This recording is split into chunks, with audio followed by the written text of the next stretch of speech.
নমস্কার বন্ধুরা, কেমন আছেন সবাই? আমরা খুব ভালো আছি। তো আমি নিয়ে চলে এসেছি আবার নতুন ব্লগ। তো এটা হচ্ছে কলকাতার তৃতীয় দিন। তো আমরা আজকে যাচ্ছি একটা রেস্টুরেন্টে খাওয়া দাওয়া করতে। তখন 3:30 বাজছিল আর বাইরে প্রচণ্ড পরিমাণে বৃষ্টি হচ্ছিলো, তাই আগে দিব্যকে রেডি করে দিয়েছি। তারপর আমিও হাফ রেডি হয়ে গেছি। তখন আমাদের আলোচনা চলছে যাবো কি যাবো না।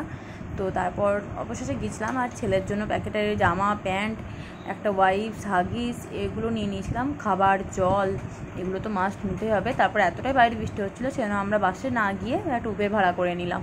দেখো সবাই রেডি হয়ে গিয়েছি আমরা মোটামুটি। তো তারপর বেরিয়েও পড়লাম আমরা। ছেলে আমার কোলে ছিল, আমার সঙ্গে প্রাকৃতিক দৃশ্য দেখছিল, বাইরে বৃষ্টি পড়া। তো তারপর দেখলাম না, ছেলেকে বা সবার কাছে দিতে শিখতে হবে, নাহলে ছেলে যদি যেতে না চায় কারো কাছে আমারই তো অসুবিধা। তাই আমি দাদার কাছে দিয়ে দিলাম ওকে, মানে আমার দাদা নয়, দিব্যর দাদা, ভাগ্নে আমার।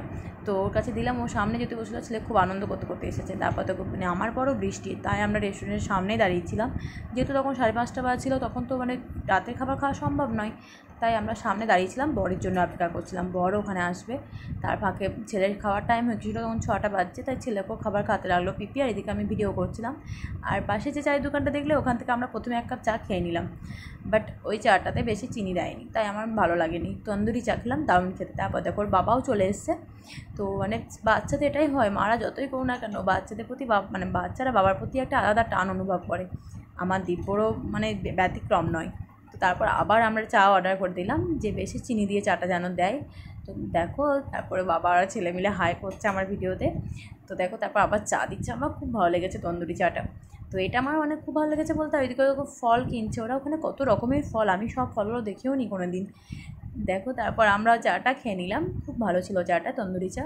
তো তারপর সবাই মিলে বললো যে এখানে দাঁড়িয়ে থেকে তো কোনো লাভ নেই, তখন সবে 6:30 বাজছে, তো চলো অন্য কোথাও ঘুরে আসি। তাই পাশেই একটা কোয়েস্ট মল ছিল, ওখানে আমরা চলে যাচ্ছি। বাইরে তো প্রচণ্ড বৃষ্টি, কলকাতার রাস্তা তো মানে 1 হাঁটু হবে না, বাট পায়ের পাতা ডুবে যাচ্ছে, এতটা জল ছিল, জমা জল।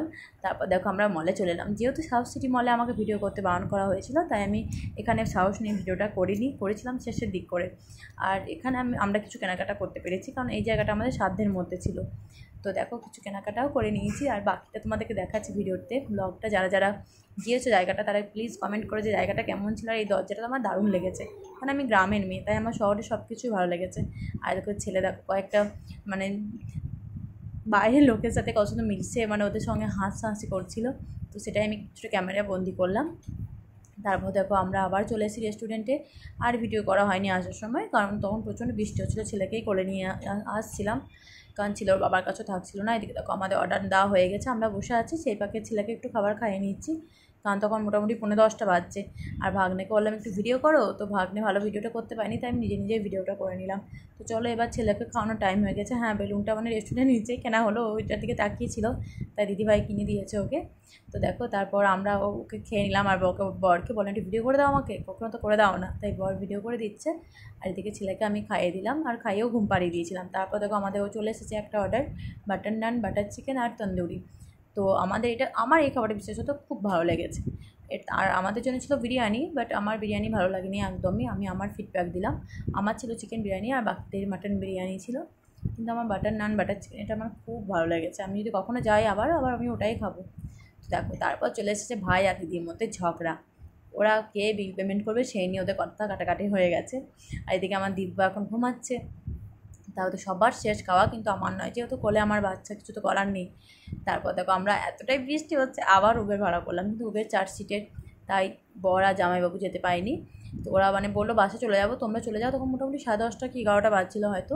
তো আমরা অর্ধেক রাস্তা আসার পর ফোন করলো যে আমাদের বাস নেই, উবের আর বুক করতে হবে না, আমরা ট্যাক্সি ধরে চলে আসছি। তো আমাদের পিছনে ওরা ট্যাক্সি করে আসছিলো।